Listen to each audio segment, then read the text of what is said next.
Good afternoon. Chris Lee of Southeastern 16, joined by Alfred Esmond, Graham Doty, Jay Greason, as we furiously were behind the scenes tabulating the math of our power rankings.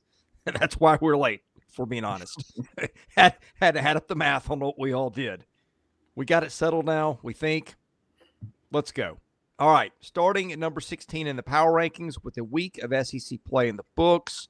We're not going to spend too long here, but Missouri remains at 16 after being swept at LSU. I think maybe a little bit more competitive series than I would have thought for Missouri. Had a one-run loss in the middle game on Saturday, but the Tigers are winless in league play and the only team in the league under 500. Now, it got a little interesting these last few. We settled at South Carolina at 15. Alfred, did you have eyes on the Gamecocks this weekend against Oklahoma? I did. A little disappointing, right? I mean, I feel like you would have liked to, win your SEC home opening series, as some other teams maybe would have liked to, who hosted and lost their series. But with the Gamecocks, the Saturday game I caught a lot of, and they did really well hitting for power outside of Ethan Petrie. They had KJ Scobie hit a home run, Kennedy Jones hit one. That's good for that team and that lineup to get that going, and that's what Paul Maneri has harped on about, getting other guys involved, not named Ethan Petrie and Nathan Hall. So that was a good thing. But then, man, Sunday, that game kind of just slipped away from them. It was going in their direction, and then it just went south a little bit. So don't hang your head if you're the Gamecocks, obviously. I mean, you took one against a pretty good Oklahoma team, but in the end, the series loss is a little tough, and they'll look to rebound next weekend. Number 14, Mississippi State. Graham, I think you caught some of that. I caught just a little bit of it. Swept by Texas in Starkville. The last two games were 7-inning doubleheaders. What do we make of the Bulldogs? I still think that's a good team there. They've lost a lot of close games, but ran into a red-hot Texas team, and then the unusual circumstances with the weather hindered their ability to come back. Yeah, dude, anytime you play, especially an SEC game where you got the two games that are 7 innings, really their first game of the day yesterday was closer. And, maybe if they had those 2 innings, maybe they could have made a run late. But to me, this is more about Texas and just going on the road and SEC play and winning in a tough environment. So anytime you get a sweep at the dude, like, you're doing something right. But Mississippi State, Chris, you've said this hundreds of times, like, there's the way their schedule shakes out, nothing is ever easy or guarantee in the SEC, but State's going to be, I think they'll be fine. Yeah. Let's move on to 13. And guys, I don't know what the answer. I mean, Graham, you and I had a conversation, like, what do you do with A&M? Because frankly, if you don't know anything else about Texas A&M, the only spot A&M can be in is 15. We do know a lot about Texas A&M. We feel like a better level of performance is in there for the Aggies. I mean, I watched them this weekend. They had trouble catching fly balls at times, just bizarre stuff. Jay, I want to ask you, I don't know if you got eyes on the Aggies this weekend, but what is going on with A&M? I don't know if there's any movement in the betting markets. I'd be interested to see what that looks like, what Vegas thinks, and just your thoughts on a team that was pretty much everybody's choice as a preseason number one. Had a bunch of guys back from a team that was really within one hit of winning a national title last year. And I mean, now just watching this from the outside, what is going on here? Well, I think a couple things. And one of the ones that's interesting to me, and you brought it up, because I looked at it over the weekend. To start the weekend, Texas A&M was still among the top 7 favorites nationally to win the College World Series. And Goodness. Now I think we'd all bet them closer to finishing them playing Missouri to see who finishes DFL in the SEC, as opposed to betting on them to prevail in Rosenblatt. And the third baseman who got hurt, is he the most important college baseball player since Pete Incaviglia? Because apparently the blood nuts have fallen off in College Station since. And this is more of a college football conversation, even a college basketball conversation. That dude may be one and done. Yeah. Well, I try to remember, he's not a draft eligible sophomore. No. I'm not talking about the third baseman. I'm talking about the coach. Oh, the coach. Oh, sorry. Yeah, that is a. You think so? Even though they're still paying Jimbo. Well, football doesn't count, man. They wipe the checks on football. I mean, for God's sakes, I'm an Auburn graduate. At one point in time, we had like Gene Chizik, Gus Malzahn, and I think I was getting like a royalty check for Auburn football at one point in time.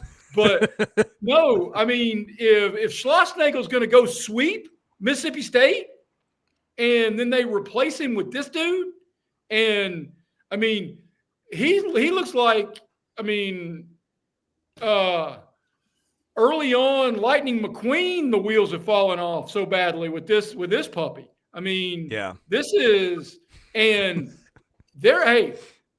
this was going to be, at least it wasn't at home.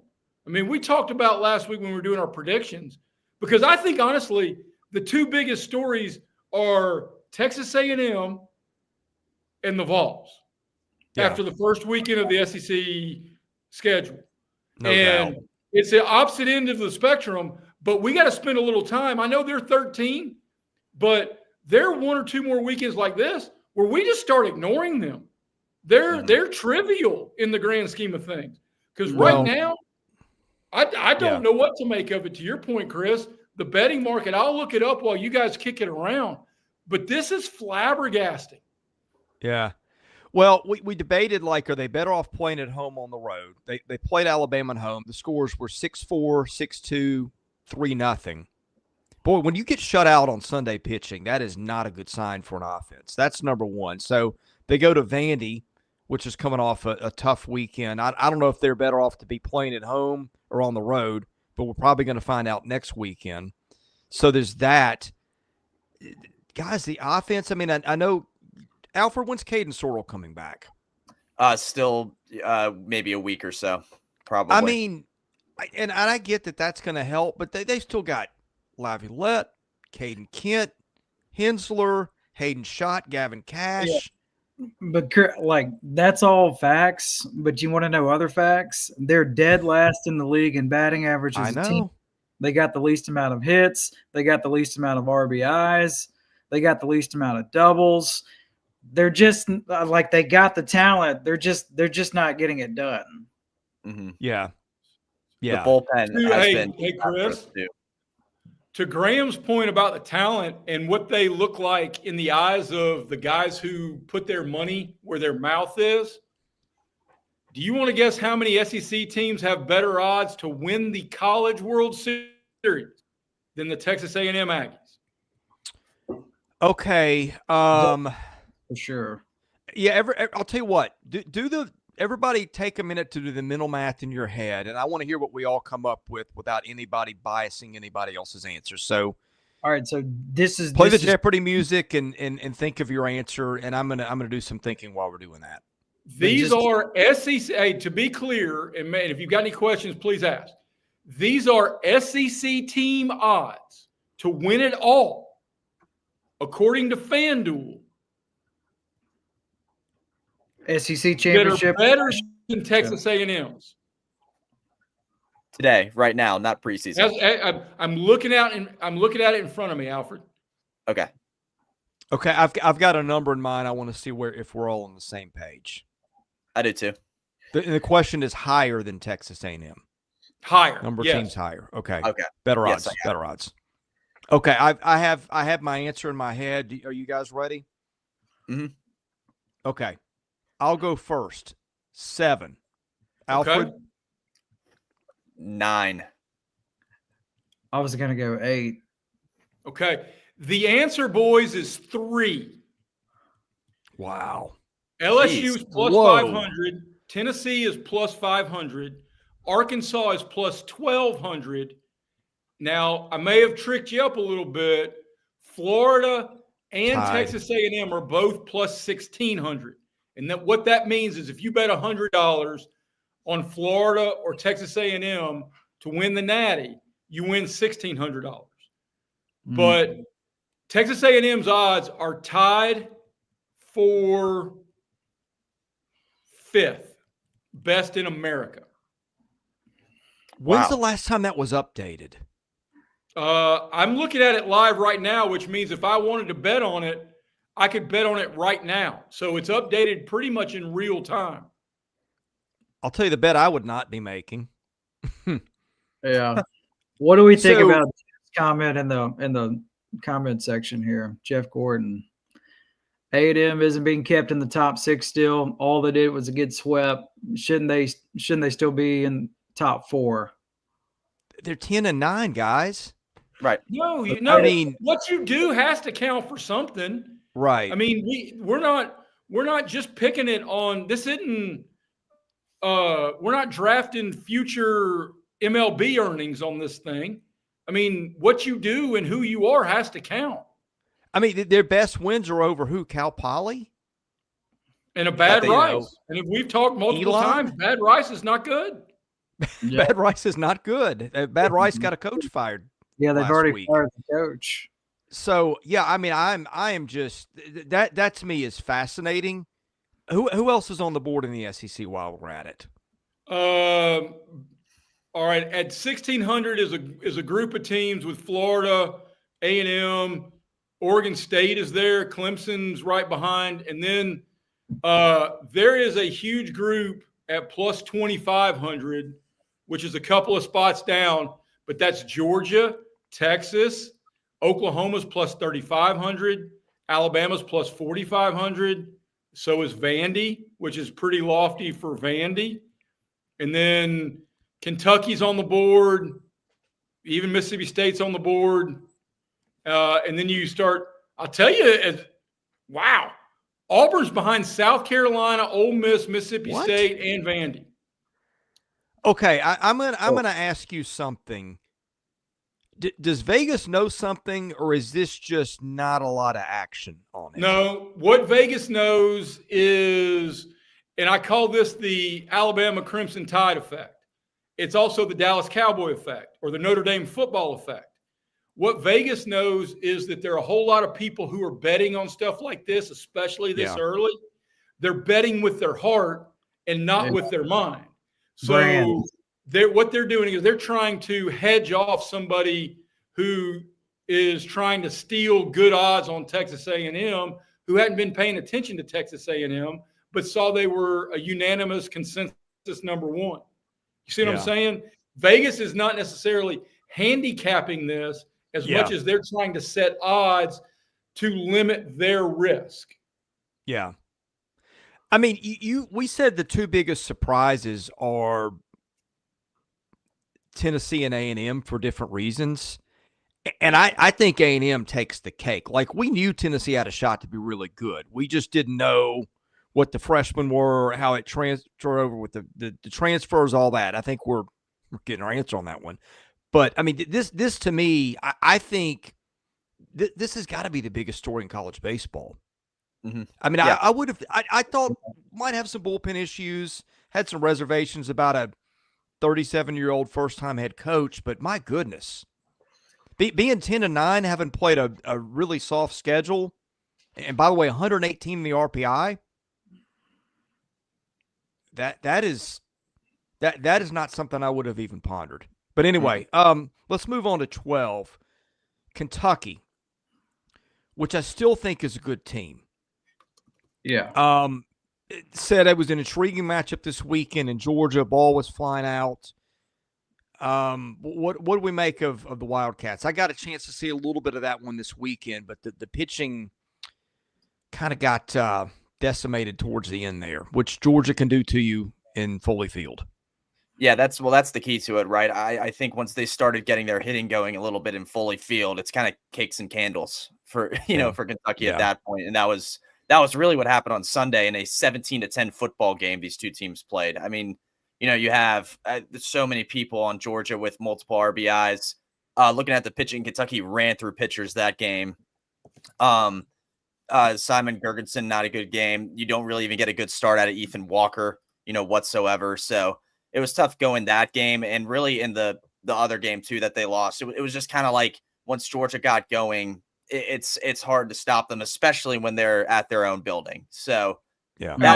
Alfred, I'm going to take pause with you there. I do not appreciate you insulting the 13-12 Georgia-Kentucky football final because this thing ended up having more runs than the football game had points. So to your point, I think that is both fair and a little insulting to the Georgia and Kentucky defenses. Yeah. I apologize to Georgia football. Okay. Thank you very much, sir. I just want to make certain we're polite and minding our P's and Q's and defensive effort. Right. It's crazy, too. This is a more normal football score than that game was. Absolutely it is. Right. So, right. I mean, but either way, I mean, you look at it, I think, Kentucky, maybe if this was at Kentucky Proud Park, it would have been different. We're not in a hypothetical world, though. So what happened. Again, don't hang your head if you're Kentucky. I mean, you did take a game in Foley Field, which is hard. It's going to be hard for a lot of teams to do. Just fell victim to Georgia's smoking hot hitting that we've seen a lot this year. All right, I'll take this next one. Vanderbilt was this close to getting a series win out of Auburn, brought in ace reliever Miller Green. He gave up a grand slam to Cade Ballou. That was that. Vanderbilt drops in the power rankings this week. Ethan McIlvain, still a concern for them. Their bullpen blew up in a couple of spots late. Did hit for a little bit more authority this weekend, so keep an eye on that. I'm going to throw 10 to you, Graham, because I know you watched this one in Arkansas, and that was another one where another series that kind of could go either way, but a defensive play late in that one sort of changed that to Arkansas's favor. Yeah, just three totally different games throughout the course of this weekend. Ole Miss kind of slugged their way to a win in game one. And then game two, Ole Miss had a chance early, had the bases loaded, just didn't score a lot of runs in that opportunity. Had a 2-1 lead after the first, I believe, in game two, and then Arkansas just powered their way to a victory in game two. And then game three was the one that just kind of went down to the wire. It was back and forth. I thought the pitching for both teams was good enough for a Sunday game. This game had all kinds of fireworks late. Arkansas was up late early, and then Ole Miss was able to counter. Ole Miss scored a run in the bottom of the eighth. And, Rebel fans, this was the biggest SEC home game at Ole Miss in 2 years, by the way. So when I say everybody was like really locked in this one, atmosphere was great. Arkansas brought a decent amount of fans as well. Just the difference in this game, if you remember, Ole Miss shortstop Chang, he got hit in the head. Yeah. So he missed the rest of the weekend. So that meant Ole Miss went with the true freshman, Owen Pano, at short. That ground ball hit to Pano to begin the ninth inning. He boots it, and then Arkansas just cashes in. They get the 3-run home run late. Cole Spencer gave up 4 runs. They were all unearned. So, Arkansas just made the most of their opportunities. Ole Miss, I think Ole Miss will be fine. They're definitely better than what they have been the last 2 years. My question marks for Ole Miss is pitching. I think it's going to be a little bit of two things. One, Arkansas's offense is going to be way better than what people were anticipating. We'll talk about that here in a little bit. But any good arm that Ole Miss has had out of the bullpen so far this season, their top guys, Morris and Hooks, those guys got hit this weekend by Arkansas. So the pitching out of the bullpen wasn't really there. So if I'm an Ole Miss fan, that's a big, big question mark for me moving forward. Now, will they get better? Sure. But also think a part of it is Arkansas's offense is legit. Yeah. Well, Graham, I got kind of a side tangent for the whole group here, because a couple of teams we've already covered in the back half of this thing owe a lot of being 1-2 or 0-3 to some bullpen issues. And the SEC is going and recruiting all these dudes out of high school or bona fide big shots from D2 or junior college or whatever else. Are we underestimating the transition of these guys being spot relievers and not being the lockdown starter they've been their whole lives to get to this level? And the transition now is leaving some guys who would rather be starting. I'm not going to say disappointed coming out of the bullpen, but man, oh man, you look at what happened in Auburn. You look at what happened in Oxford. You look at what happened in Georgia lighting up Kentucky's bullpen. And those question marks now become glaring holes in what's going to be a war of attrition in this league? I have two answers to that. I'm going to see what you guys think. Somebody put the stat out. Oh, I would credit the person who did it, but the average college player now is almost 2 full years older than they were. I don't know if it's pre-COVID or whatever. We talked about this a couple of weeks ago. Yeah. Right. It's gonna go up too. Like that number's bigger. Yeah. I'm going to ask you guys a question. Do you think it's affected pitchers or hitters disproportionately, or is it the same? In other words, do we have as many old pitchers as we have old hitters? Because I haven't noticed a pattern where hitters are noticeably older than pitchers. I mean, I feel like you've got. I think we're going to have older hitters because the true 5-star pitchers are still going to get drafted at 18 and 19 years old. Yep. I mean, you've got a point. All a pitcher has to do is show some competency, right? A lot of hitters hang around. All you got to do is show 95. Also, right. If somebody goes JUCO, you can go JUCO 1 year and get drafted. So, if you're a guy in JUCO ball and on the mound, and if you're and Graham, you can speak to this better in terms of the age and helping a hitter or a pitcher. You can go to JUCO and gain 25 pounds because instead of just being a good high school baseball player, you get focused on being a great college baseball player, and that's going to help you infinitely more at the plate than it is on the mound. Yeah, it is. I don't care what level you play. I mean, you talk to anybody that has played at a high level for a long time. How many times you hear former players say, I wish I knew at the tail end of my career, I wish I knew what I know now when I first started. Like they finally start to figure out the hitting aspect of it, but physically the tools that they had aren't what they once were. I mean, you hear that all the time when you talk to guys. What was the team we started with this discussion with?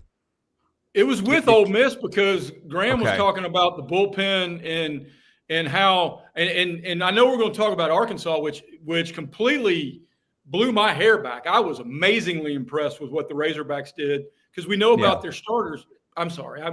They look at. I'll say this: if Ole Miss doesn't have a good defense right now, if they cut back the errors and if they don't commit that error in the 9th inning yesterday, I mean, we're having a different conversation right now. Ole Miss is higher up in these standings, and who knows where we got Arkansas. Again, Arkansas is really, really good, and Ole Miss is better than what people think.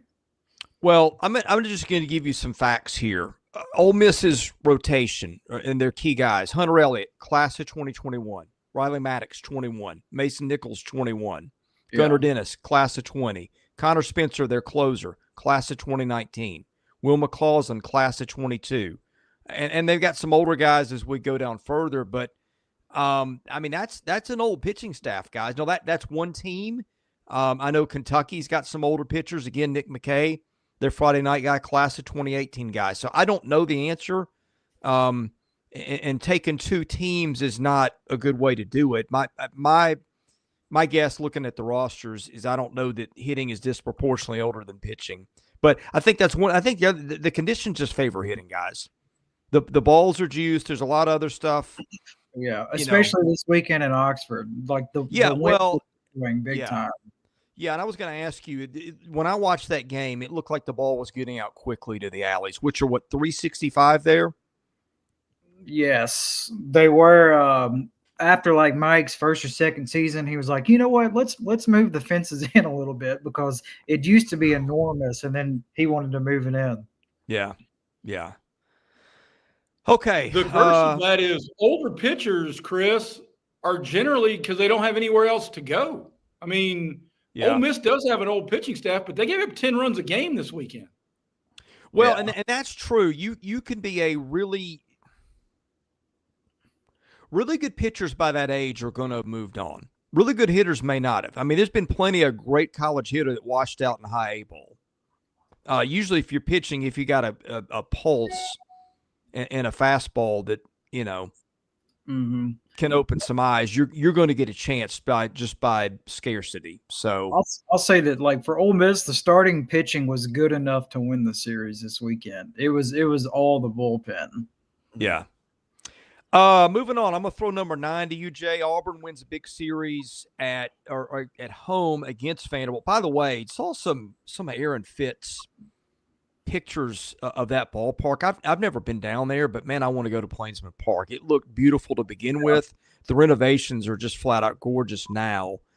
And good story of the weekend. Cade Ballou, whose mother died opening weekend, hit a grand slam to win the game on Sunday. Wasn't a walk-off, but it was 8th inning.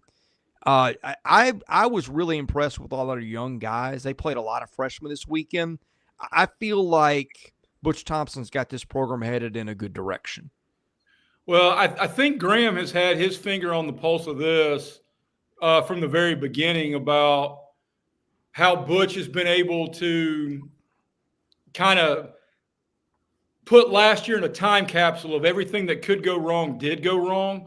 And now let's just focus on what's next. And with any luck, one of the plans, and we're spring break here in Hamilton County, Tennessee, and we were talking about taking our school-age kids down to Auburn tomorrow night for a game, and maybe then going to a softball game because our daughter's a softball pitcher.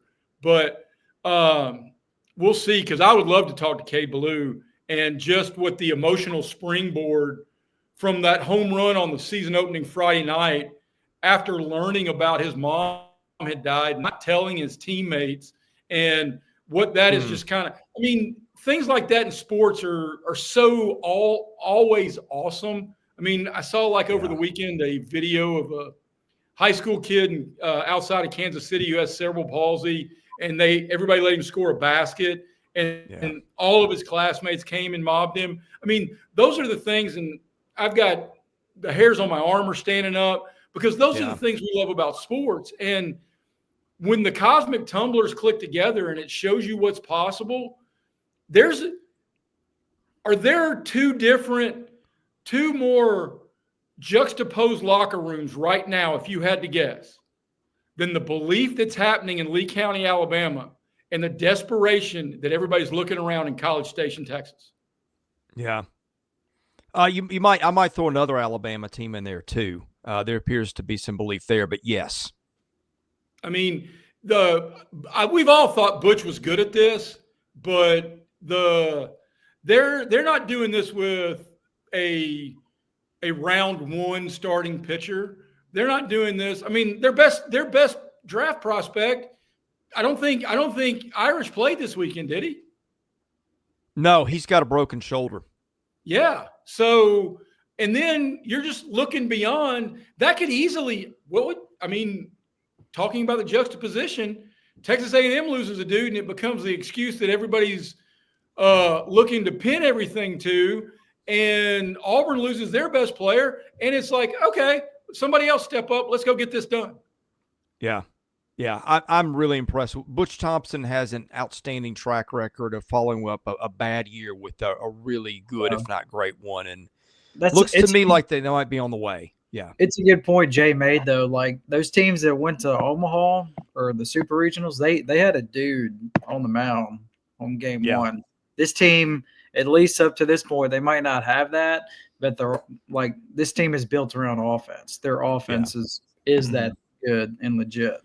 Well, Sam Dutton looked like a dude on Friday, so there was that. Alfred? Bub Terrell, really good weekend for them. Yeah. So just thought I'd mention that as well. Good young left-handed hitter. Like him a lot. So, number 8, Oklahoma. Alfred, I think you had eyes on this one. Tell us about the Sooners. Yeah, I mean, you kind of go into South Carolina, a tough place to play. We had two teams do that. The two newest members to the league did that. Oklahoma took their series like the other one, their arch rival did. And you got to love it if you're Skip Johnson. I think you got big hits. Really, the Sunday game, you had a huge home run out of Jason Walk. That's his second of the year. That kind of set the tone. Kyle Branch did pretty good this weekend as well. Those are things that stood out about my lineup. And I mean, man, the pitching did their job, right? If they came out and won 2 out of 3 like they did against the Gamecocks, you had that Kyson Witherspoon game circled. They go out and win that one. That middle one got a little dicey because of what South Carolina was doing with the home run ball, but then you take them to extra innings and mount a comeback on Sunday and get it done. So beautiful momentum weekend. I call it, for Oklahoma. They really needed this, and you got to like where they sit after the start of SEC play. It's a really good job that they did this weekend. Yeah, this was a team dead last in the SEC in home runs, and they got 5 big ones this weekend, and that really turned out to be the difference. But again, this was another one of those series. If the ball bounces another way, we're talking way more about South Carolina.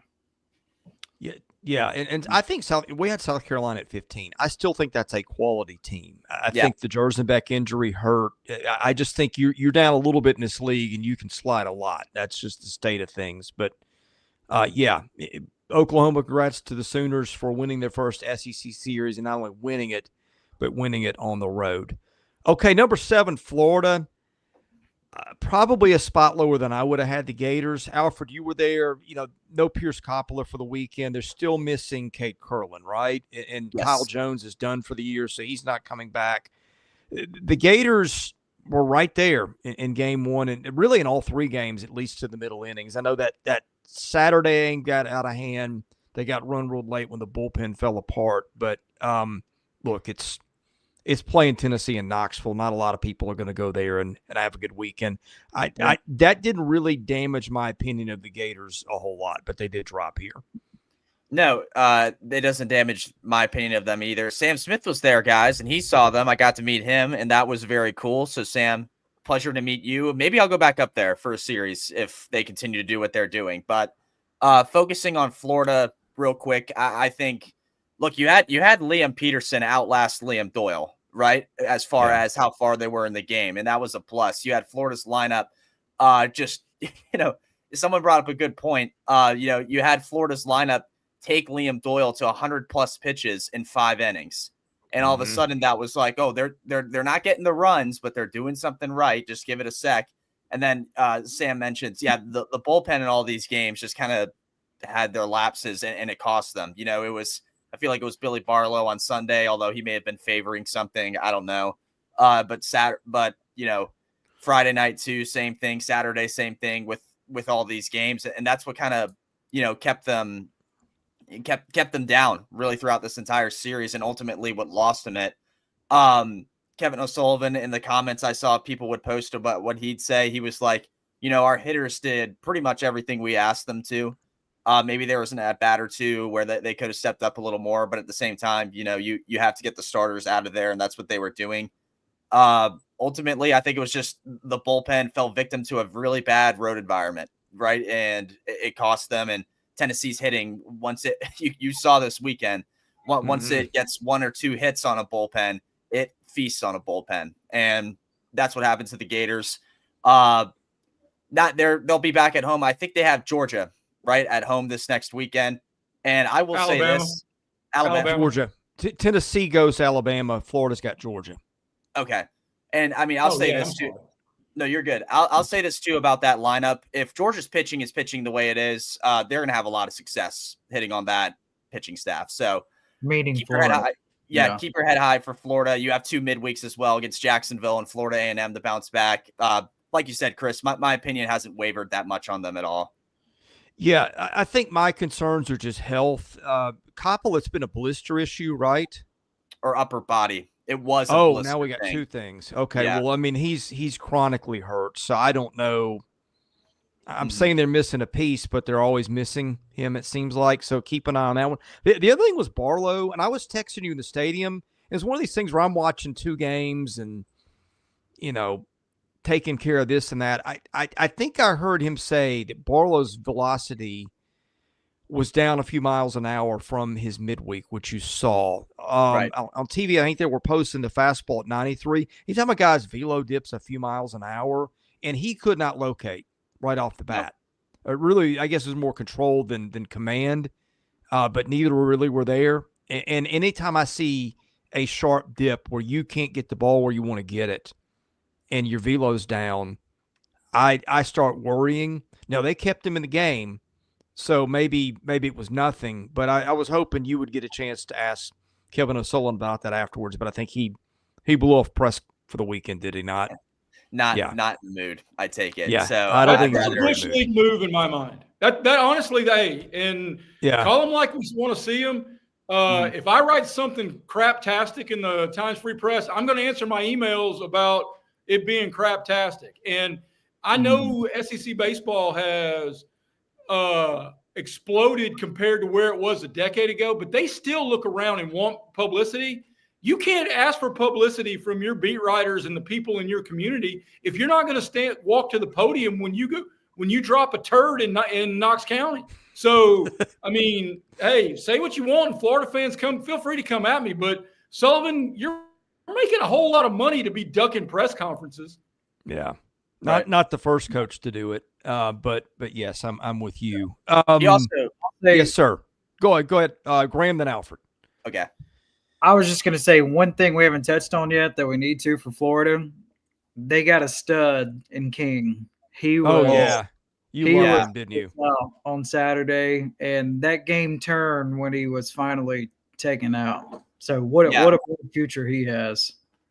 I'll harp on that real quick, and I'll say there was Tennessee people sitting next to me, and they looked at me and they go, "God, he's throwing 90 every pitch," and I'm like, "Yeah, he's pretty good." And he did. I mean, he was the best starter out, I think, everybody this past weekend. I would say so. Props to Aiden King. That's one thing. If you're a Florida fan, you have him for a good bit, so enjoy that. I mean, this is a guy who maybe later on in Gainesville, he's going to be the Friday night ace at some point if this keeps up. So watch out for him and. It's going to be a fabulous career for him in Gainesville. The one thing I'll say about Kevin O'Sullivan, I haven't seen that was like I hadn't seen him do that in my time doing this. Like when I went to the Clemson Super, granted they won that, but even the game they lost, he was up there speaking. So, I don't know. Maybe it was just like a road thing. And we've seen Tennessee's press area after games. It's kind of, they need to do something about it is the way I put it. So, Alfred, you're being nice. I'm with Jay on this one. And I'll go a tangent here because until Alfred said it, the Coppola stuff, it's being in journalism for almost 3 decades now. This now stinks because I've not heard since the Violet Films Greatest Tour, I have not heard Blister referenced this many times and a guy still not get to the mound. So yeah. Upper body injury, not wanting to talk to the media, maybe because you're going to get asked, what's the status of Coppola? I don't know.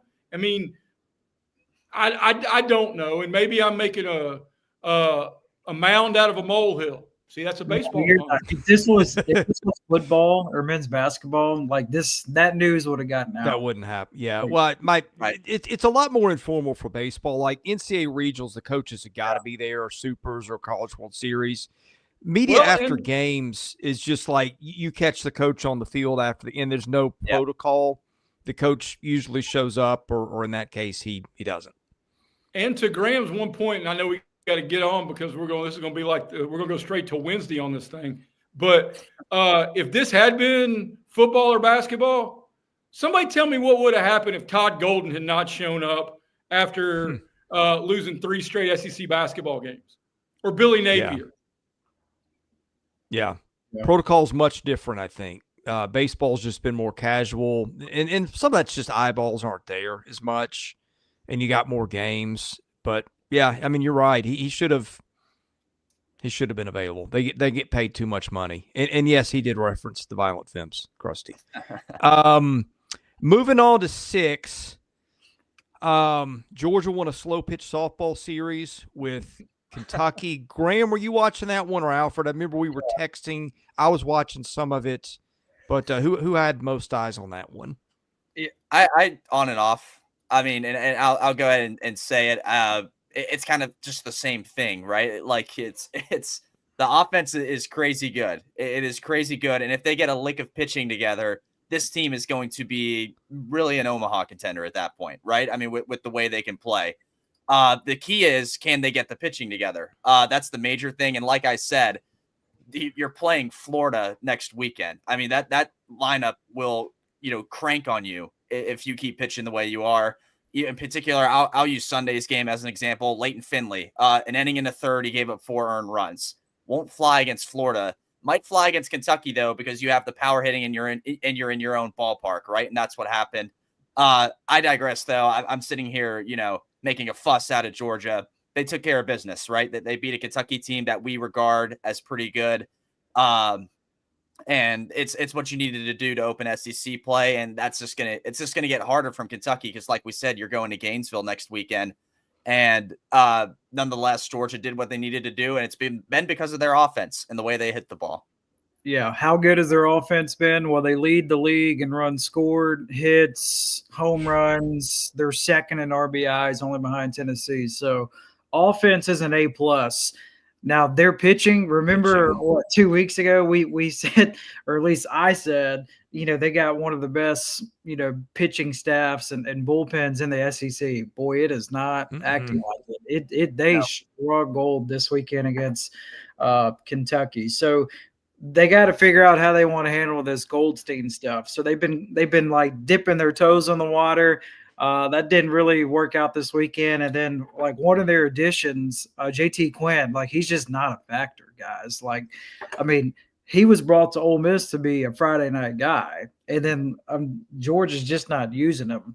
And if they're not, he's either not healthy or like he's just not where they want him to be if he can't pitch with everything they got going on with their bullpen right now. So to me, Georgia, like, again, they're going to be in all these games because their offense is good.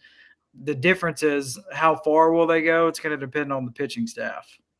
Yeah, they had thrown 21 guys coming into the weekend. I don't know if they threw anybody else that hadn't thrown. And I think counting on Charlie Goldstein at this point is just a wish.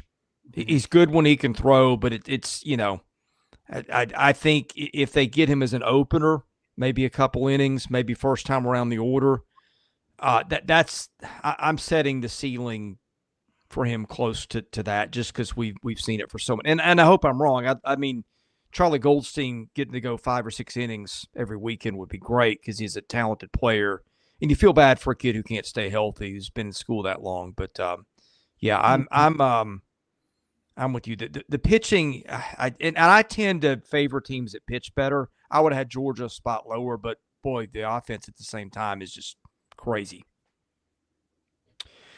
All right, let's move along. Number 5, Alabama. Spoiler alert. With apologies to I guess Texas and LSU as I look to my right to look at the schedules. That's going to be maybe the marquee series. Or maybe it's this one, Alabama and Tennessee. Tennessee will be going on the road the first time next weekend to face an Alabama team that just got off the road. And I think, like, I'm not shocked that Alabama won the series. I'm a little surprised. I am shocked that it swept. And what I'm really shocked at, guys, was the scores. I mean, we know Alabama can hit. They gave up 4 runs, 2 runs, no runs this weekend. And Riley Quick was, I think, good again. I mean, hey, I was really starting to believe in Alabama. I think they were the team more than anybody just circled said, I don't know what they are. Wait and see. Become a bigger believer in them as it goes along. And I think, to me, the way they won this weekend with that shutdown pitching just makes me think this team is really, really dangerous. Who wants to go on this one? I'll go ahead. Also, you had your big name hitters come up huge, especially on Saturday, right? Justin LeBron, another home run. He's done that a little bit this year, I think, although I'm not sure. That's sarcasm, by the way. And then Will Hodo, kind of ices the game, if you will. And Riley Quick was really good that game. I mean, 5 innings of work, 1 hit baseball, no run baseball. Only walks 2 guys and strikes out 6. So that perfectly, that game to me, if it's encapsulated going forward, it will get Alabama really far into postseason type stuff, right? And so that's what stood out to me was, you had your big name guys come up huge. The pitching, like you said, Chris, was excellent. And that's kind of like the other key, because to us, it's not like Georgia, but it's kind of like the offense is good. If you get your starters get to be good, like you can with Alabama, then, they're going to go really far. So I was really impressed with how they played. And obviously, I'm excited for this upcoming series with Tennessee because they're going to host them, rivalry type stuff. We'll talk about the Vols in a minute, but man, that's just going to be really, really good. Question Either of for you the guys group. get eyes on that one? Yeah, go Well, ahead, Jay. I mean, I'm sorry. question for the group trying to scan numbers. Was this Okay. about Alabama's pitching or the fact that Texas A&M can't hit its ass with either hand? Yes. Probably a little bit of both. Yes. Yes. I mean, because you talked about it earlier when we were talking about A&M. You get blanked on a Sunday in league play. Not only do they get blanked, they got dominated. They sent 32 guys to the plate and 6 reached base. They had 4 hits and 2 walks. 32 dudes walked to the dish and 6 reached base. Now, either the Alcott kid is a young R.A. Dickey or A&M is walking up there and instead of a bat, they've got Ray Charles's long white cane and they're just going to start swinging that and hoping they're making contact. This Sorry.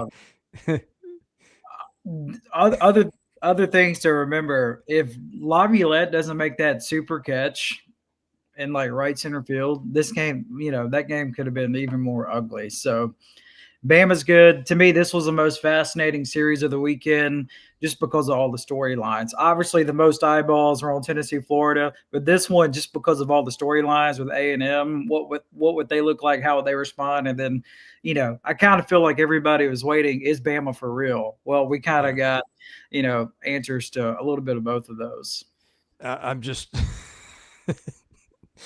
didn't have a Ray Charles reference in this show, but glad we got one. Well, I don't know if we had a Violet. Maybe not I mean, the who last on as their long as bingo you're card around. had me going from Violet Films and Blister in the Sun to a Ray Charles across the musical Ouija board? We'll take it. And an I lost R.A. my train of thought. R.A. Dickey, yeah. He was a knuckleball pitcher as a ball. Yes, he was until who was their coach at the time? Delmonico ruined his arm with that 180 pitch outing, and then he became a knuckleballer, which wound up being a blessing. Yeah, I mean, look, Zane Adams and Riley Quick are studs when they're healthy. Right. The question with Quick is just is he been able to stay healthy, and so far he has, which is great to see. He's an ace up there with the aces when he's healthy and stuff's working. So, all right, we've got number 4, Texas. Jay, I'm going to start with you. What were the betting odds on Texas now for the College World Series? Or to win it all, whatever we were doing. Texas is at plus 2,500. Wow. Which 5-6, which is tied for 8th in a collective that includes Georgia, Oregon, and Wake Forest. Okay, so lower than Texas A&M. Significantly. Texas A&M is at plus 1,600. And I will refresh because I'm certain that the guys at FanDuel are tuning in live here to Southeastern 16 as we break down the baseball odds, and they're going to adjust this accordingly because of our expertise. Yeah. Did it happen? No. Oh, shoot. Well, darn. Okay. Who wants to talk Texas? I think, Graham, you watched that one, right? Yeah, I did. Mendoza is a stud. Like, if he keeps doing this, he's going to be in the mix for first team SEC. He just kind of sets the tone for them. And I don't know, Texas just seems good in all aspects of the game right now. Like, they can hit, they can pitch.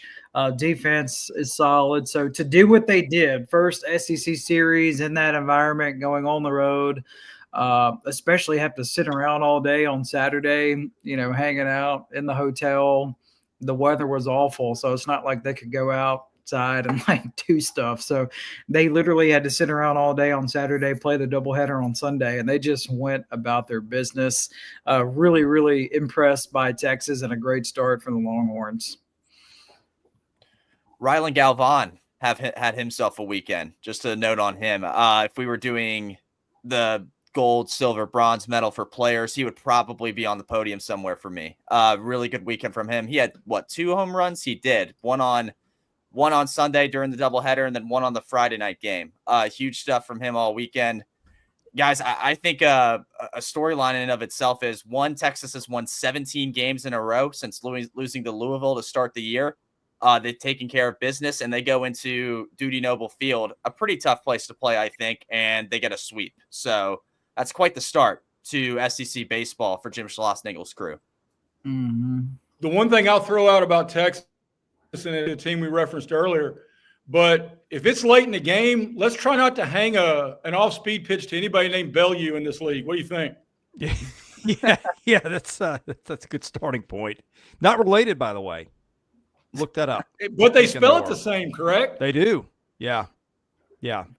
And that one's going to be a first rounder next year, by the way, the one at Texas. Yeah. So, Arkansas, Graham, you had eyes on Arkansas this weekend. Give me impressions of the Hogs.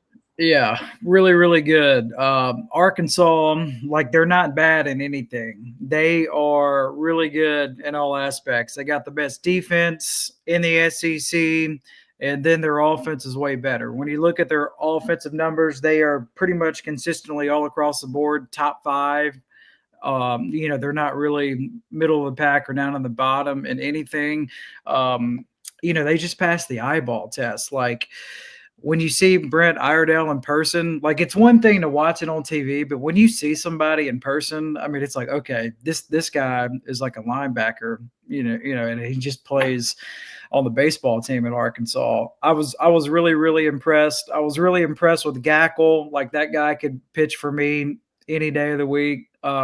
Just his demeanor, like, he gave up a lot of runs early, and then once he settled in on day 2, like, everything about him, his demeanor, like his mentality, everything, he was able to locate. His stuff was good.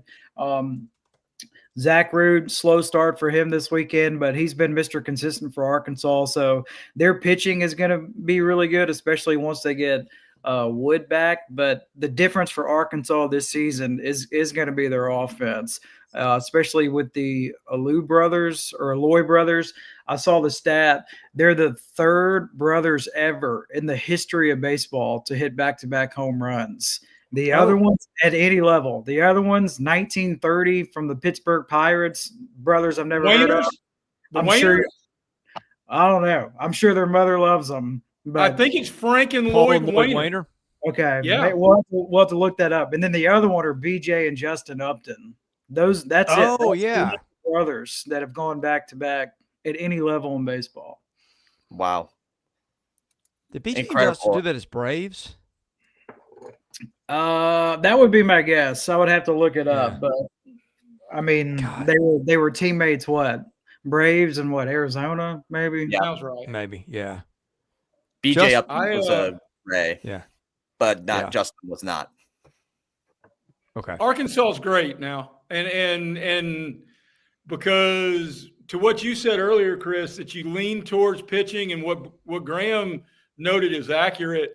When the calendar turns to May and beyond, and you got dude 1, dude 2, dude 3, and you feel really good about winning 2 out of 3 with those dudes, and your offense is going to do this.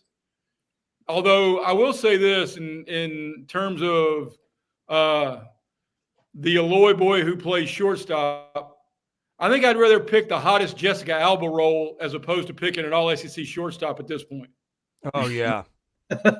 Well, I still think that one's, well, not obvious. I mean, I think everybody would pick LeBron,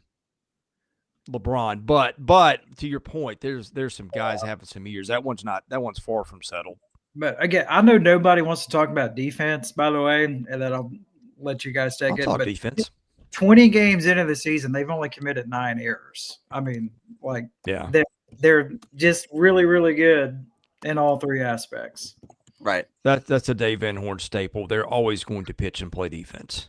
Speaking of Dave Van Horn, shout out to him, 900th win at Arkansas. Oh, yeah. Yeah. So great stuff. He wins a lot there if anyone notices. Number 2, LSU. I did not get to see any of it. To be honest, disappointed that they gave up 16 runs to Missouri this weekend. LSU's put up some good numbers. The schedule so far has been a little bit underwhelming. And they have tended, I mean, a couple of weeks ago, they gave up 8 on a Sunday to Sam Houston, 6 to Nebraska on a Saturday game, 5 to Kansas State in a Friday game. I want to see a little bit more out of their pitching staff. And by the way, they gave up 9 to North Dakota State a couple weeks ago in a midweek. So I think the pitching staff is more talented and it's shown. And this just may be a case of Jay Johnson. He's got a lot of guys giving some dude a chance. And that look, a guy can give up a 4 or 5 spot in college baseball easily and blow those numbers up. I still think this team is more talented than we've seen out of the pitching staff. And I think, frankly, across the board, I think they're nowhere close to their ceiling, and we're keeping them at 2 out of respect. I think for this one, it's 2 things. A big part of it was LSU was playing to the level of competition. I mean, they just were pitching wise, like their starters are really good for LSU, and then they got dudes on the back end. So Evans is one of the top closers in the league, and then it looks like they're going to use Cowan in the back end as well. The question, and Chris, what you are alluding to is the middle relief. That aspect, is that's going to impact LSU this season, and just if they can win the regular season or threaten Tennessee. Yeah. Any more thoughts on the Tigers? Go ahead. They went to DJ Primo 3 times in all 3 games this weekend, and he did really good. So that's one thing. I think it was a case of the starting pitching had its lapses, kind of like the opposite of what we saw out of some teams this weekend, where it was starting pitching was really good or somewhat okay, and then bullpen wasn't, like Texas A&M and Florida to me. But LSU was kind of like, starting pitching had its lapses. Bullpen did really good in shutting things down. And then Derek Curiel, really good weekend for him hitting. Yeah. And William Smith, by the way. So welcome to the SEC. Like, we all think he's going to be a stud. Jay Johnson said he's only going to pitch in SEC games moving forward the rest of the way. So his SEC outing, I'm sure he's going to have better outings than what he had over the weekend against Mizzou. All right, number 1, so obvious even Ray Charles can see it. Tennessee, which had a very impressive weekend sweep of Florida. Alfred, you were in the park. Give me your takeaways on the Vols.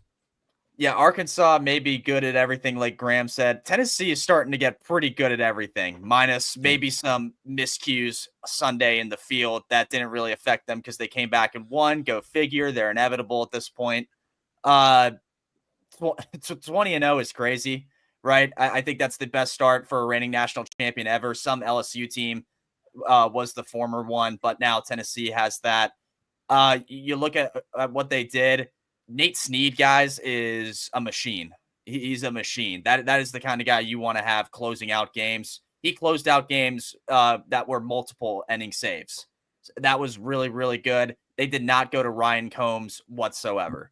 And to put that in, just so everyone knows, Ryan Combs has kind of been their guy to close games, with Nate Snead kind of getting in the mix there. But that was the MVP for me this weekend, was Nate Snead. Highly efficient, threw a ton of strikes, very good overall. Reese Chapman was big. I mean, he had that walk-off in that big 9-run 7th inning they had on Saturday to just explode and beat Florida. And then he kind of had the dagger on Sunday as well. Tony Vitello says this guy is a progression guy. He brought up names like Jarrell Ortega, Trey Lipscomb, like guys that he's had that have progressed, steadily in their careers. Reese Chapman starting to fit that bill. Yeah. I'm out of words really to say about them. Oh, speaking of defense, because the one thing we always nitpick with them, if we have anything to nitpick, was errors. Right? They were kind of close to A&M and Missouri in that regard. Saturday was the best defensive game they played all year. They had literally like 5 highlight plays. Jay Abernathy slammed into the wall. The guy's just like playing football there and slamming into the wall. I guess it's a thing they started to do. But you had that. You had Stone Lawless play great behind the plate catcher wise. Running out of great things to say. I mean, that they're 20-0, and kind of like what we saw from Alabama, or what we said about it. Wasn't surprised Tennessee won the series. A little kind of surprised they swept in a good way. I mean, that was a statement there. They're the best team in college baseball. D1 baseball bumped them up to number 1 overall in the country, and rightfully so. Right at this point, so. Tony Vitello is doing everything, that he was doing last year, and really more, at this point compared to last year's team, what they were doing up to this point. But yeah, great stuff from Tennessee. Great atmosphere all weekend too, Vol fans. Sam Smith, of course, leading the charge with that in Lindsey Nelson Stadium. Sam said they played their C game. Boy, if that's the case, like, good luck, everybody else. Well, I think they did kick a few balls around. Had trouble catching it in the outfield. Now I think that might be. I mean, it was a pretty stiff wind there, wasn't it? Yeah, it was blowing in a lot all weekend. Although the weird thing was it wasn't affecting fielding other than Sunday. But yeah, whatever. Sunday game, right? I mean, I don't know. Yeah. Yeah, Tennessee, just what they did. Not surprised they won. Everybody picked them to win. Maybe a little surprised they swept, but also one of the wins was a run rule. I mean, they look dominant. So no question they should be the number one team in the country. Yeah, three things that stand out to me. They're doing it without AJ Russell, who I would have said was their best pitcher coming into the year. Obviously, that's Liam Doyle, but the rich got richer there. Marcus Phillips had, I guess, his career. He went 7. This is from memory. Gave up none or one. What did that look like, Alfred? 7, you were there. For the 7 inning complete game shutout for Marcus Phillips. Oh, okay. After people were like, there were a lot of people who were like, hey, his best game or the best team he's played so far this year was Rice. You know what I mean? In Houston. And so people were like, I don't know what he's going to do here. And then, well, he throws a shutout against Florida. So that answered that question pretty quick. They also have not had, I think actually Sam brought this up to me when we were talking briefly. They have not had Andrew Binke yet. So, that's right. So that's just another big, and that's like a big bullpen weapon. So that's just another guy they've been without, and they've been obviously fine without so far. Yeah, he's pitched 1 inning, but it just hasn't. Okay. I think that's been a while. Right, shoulder discomforts. Thank you, Sam. I see this question all the time by Tennessee fans: is this team better than 2022?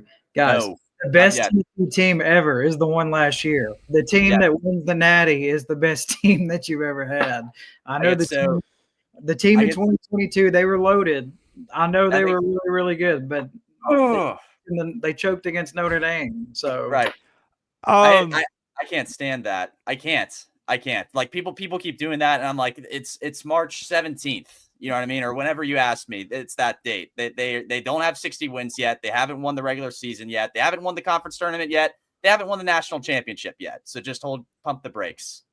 Well, I'll give you a little. First of all, they hadn't played on the road yet. They hadn't played a true road game. But I'm gonna give you 2 things to ponder here. I had a guy, I'll just say in the scouting community, I guess a big way to put it. Well, it's not. It's more the agent community. Texted me this weekend, just said, I think that's the best team he's had. He said, I think it's a better team than last year, and I don't think it's close. So just one guy's opinion who's seen a lot of baseball. I want to see how it looks when they play somebody else on the road. And again, it's not a knocking. I want to see more. But when people are saying that, and I watch them and like, holy cow, they're phenomenally talented. Yeah. They're really good. They are a really good team, and I get that, and I'm fully with you on that. But I'm not saying all this stuff about 2022, 2024 on March 17th. Like that's absurd. I see Tennessee fans like bring that up all the time. First of all, it's a great problem to have. Like, everybody was talking about you in 2022. You win the whole thing last year, and then you're the only undefeated team this year. So like, enjoy it. Right. Yeah. Well, the other thing I was going to say, man, it's 20-0. I don't care if you're playing Alabama State or Prairie View. It's hard to beat anybody 20 games in a row, which they've done. But not only that, they haven't had a 1-run game yet, guys. They've had 3 2-run games, and that's it. Yeah. I see people in the chat are asking like, whatever the record is for most wins in a season, like, could this Tennessee team break it? I don't even know what the record is. Was it Wichita State one year? I feel like you used to be able to play more games. Jay, you might know. I think it's worth noting what Alfred kind of alluded to. The 20-0 start's the best for a defending champion since LSU in '97, and they went back to back. So take that for whatever it may or may not mean. But I will say this, now that they are finally – it was Wichita State, Chris. In 82, they had 73. Yeah. One of Gene Stevenson's teams. Yeah, with that guy who I think they got to the College World Series and had a big dude named Stevenson as well, no related, who he's the guy who got picked off by the hidden ball trick by Miami. Do you remember that? No, I don't. Where they faked the bullpen kickoff down the first base line, and everybody dove, and, well, I digress. But yeah. I will say this. D1 baseball moving up to number 1. The only person who wears Tennessee orange on a regular basis who's not happy about that is Tony Vitello.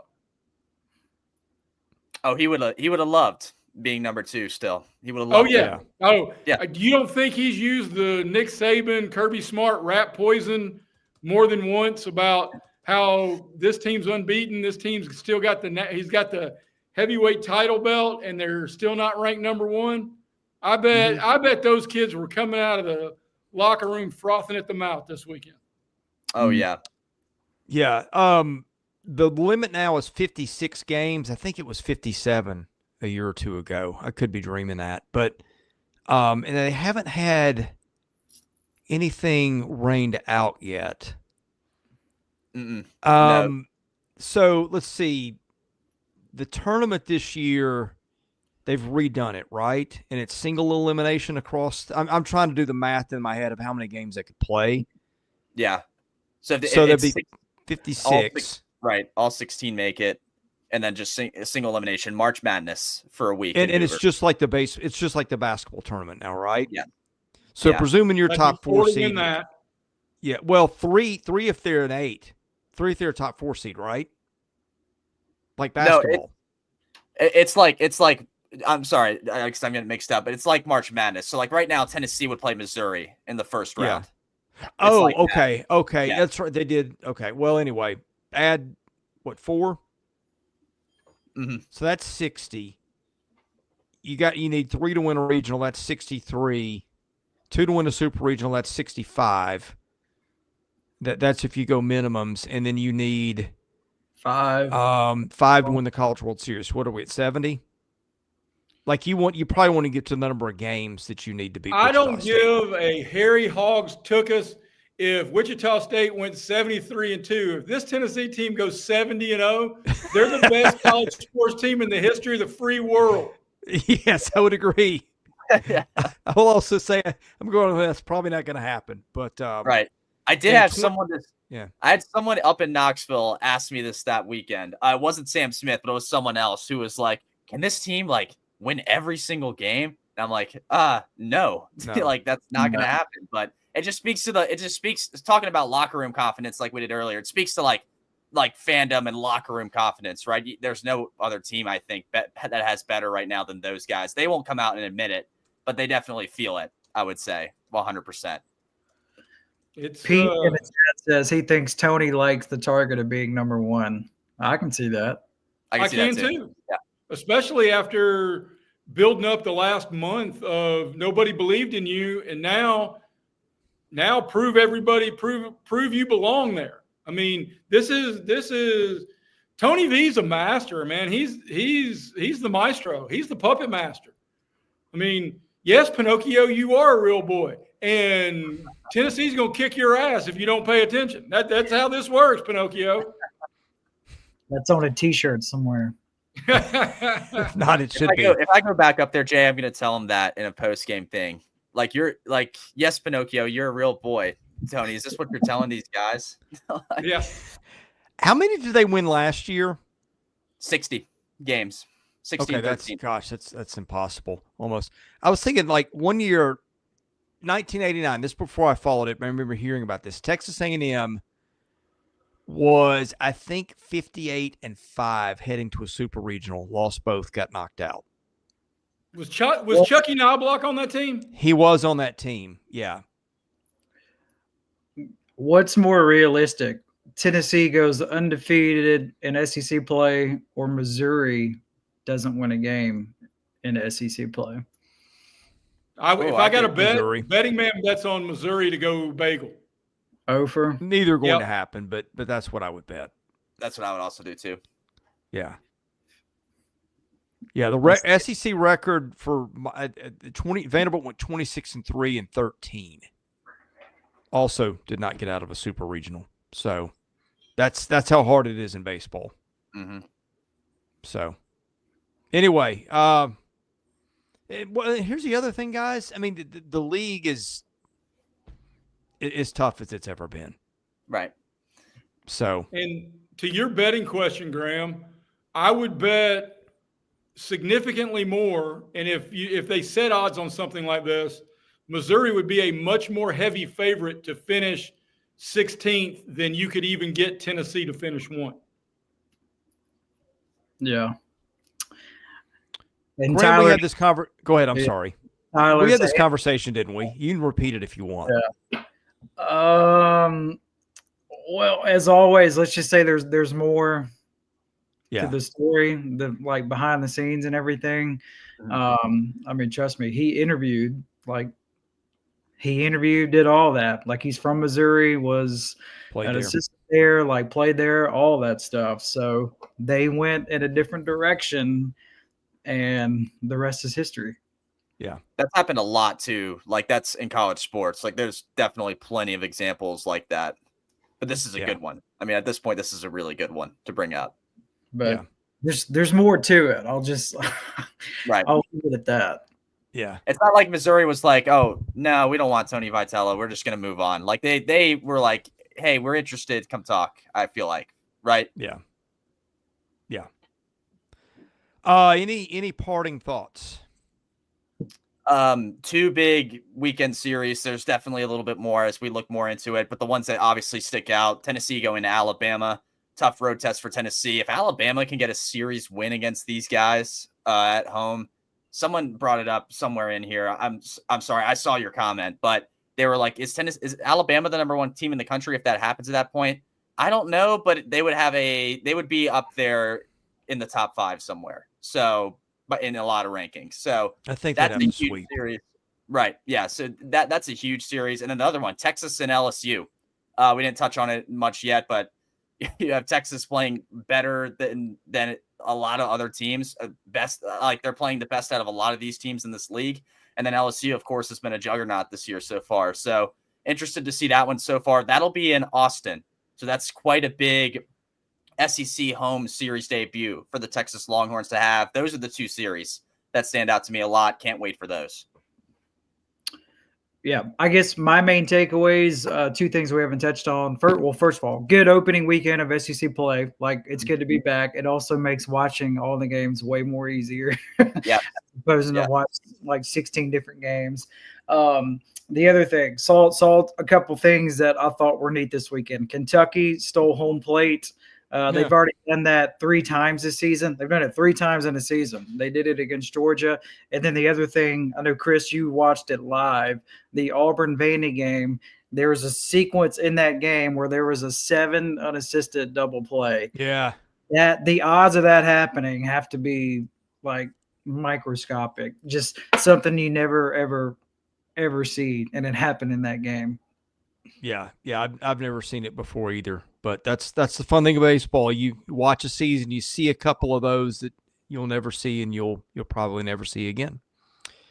And you'll see us again. I'm not sure when. Basketball content is kind of ruling the day. As soon as I leave here, I'm going to do some prep for our previews. We're going to preview every one of the SEC's first round matchups, and then the games to come as these teams win. And surely there's going to be some wins beyond the first round. So be here for that.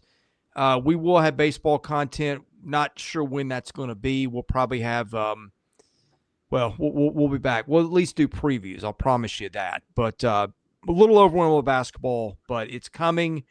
To get it, make sure you hit the subscribe button, hit the like button. That helps our analytics. For Alfred Esmond, Jay Greason, Graham Doty, I'm Chris Lee. Thanks for watching SEC Baseball Power Rankings here at Southeastern 16.